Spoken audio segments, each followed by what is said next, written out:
എന്താ നിലാവല്ലേ? വീട്ടിൽ നിന്ന് ആൾക്കാരെന്താ പോവാത്തെ?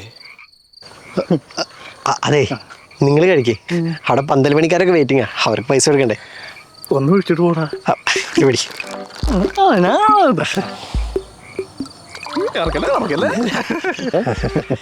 ടെൻഷനല്ലേ?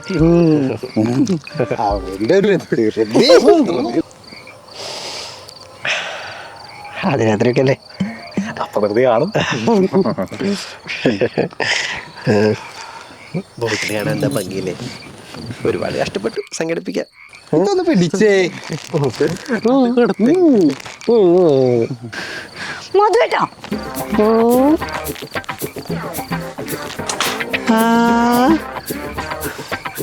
വിധു, നിങ്ങളെന്നെ ചതിക്കായിരുന്നല്ലേ?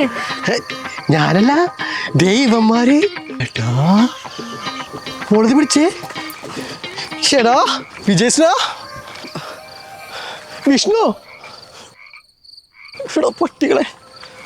മോളെ പെണ്ണാണാൻ വന്നപ്പോ നിങ്ങൾ എന്തൊക്കെയാ പറഞ്ഞത്? മദ്യമിക്കില്ല, വഴിക്കില്ല. മോളെ ഞാൻ കുടിച്ചിട്ടില്ല. സുരേഷ് രമേശിനോട് ആദ്യം പറഞ്ഞതാ. എന്ത്? നിങ്ങളൊരു നുണയനാണെന്ന്. കല്യാണത്തിന് മുമ്പ് എനിക്കൊന്നും മനസ്സിലാക്കാൻ പറ്റിയില്ലല്ലോ മുത്തപ്പ. അയ്യോ, നിന്റെ മുത്തപ്പനാണ് കുടിച്ചിട്ടില്ല. നിങ്ങളെന്റെ ജീവിതം നശിപ്പിച്ചു.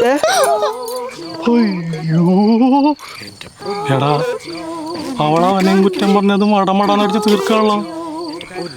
ഓടിയപ്പോ കുപ്പിയും വാങ്ങി ഓടിയാ മതിയായിരുന്നു. എനിക്കിനി ജീവിക്കണ്ട. മോളെ ഇങ്ങനെ കുടിക്കല്ലേ, കൂമ്പുപാടി പോവില്ലേ? വാടട്ടെ, എല്ലാം വാടി കഴിയട്ടെ. പരിചയമില്ലാത്ത വഴിയാണ്. വല്ലപ്പൊടിയിലും ചെന്ന് ചാടി കഴിഞ്ഞാൽ വീഴൂലേ? ഇതിലും വലിയ ഇനി ഏത് പൊട്ടക്കിണറ്റില ഞാൻ ചാടാനുള്ളേ? എന്റെ മോളെ ഞാൻ പറയുന്നു, നീ ആ കുപ്പിയെങ്കിലും മാറ്റി വെക്കി. ആൾക്കാർ വല്ലതും കണ്ട മോശം. അപ്പൊ നിങ്ങൾക്കറിയാം ആൾക്കാർ കണ്ട മോശമാണെന്നും ഇത് കുടിക്കുന്നത് ശരിയല്ലെന്ന് നിങ്ങൾക്കറിയാം. അറിയാം, ചേട്ടൻ കുടിച്ചിട്ടില്ലല്ലോ. അതിനു മുമ്പ് ഞാനത് മേടിച്ചല്ലോ. എന്റെ പൊന്നു ദൈവമേ, ഞാൻ എങ്ങനെ ഇവിടെ പറഞ്ഞ് മനസ്സിലാക്കും? കല്യാണത്തിനത് നിങ്ങൾ കുടിച്ചിട്ടുണ്ടെങ്കിൽ എനിക്ക് ഉറപ്പായി ഈ പഞ്ചായത്തിലെ ഏറ്റവും വലിയ കുടിയ തീകളാണെന്ന്. അയ്യോ മോളെ വിധു, ചേട്ടൻ പറയുന്ന കേക്ക്. നീ വിശ്വസിച്ചാലില്ലെങ്കിലും ഞാൻ ഒരു കാര്യം പറയാം. ഞാൻ ഈ ജന്മത്തില് മദ്യം കുടിച്ചിട്ടില്ല. സത്യമായിട്ടോ.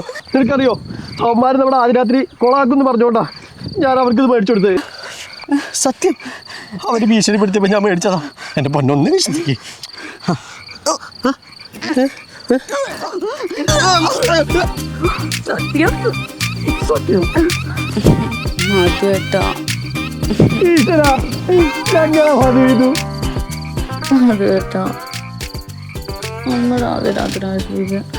ആരും സമ്മതിക്കരുത്. ഒരിക്കലുമില്ല മോളെ. കണ്ണവർക്ക് ഇതിൽ കൂടുതൽ എന്ത് നശിക്കാൻ?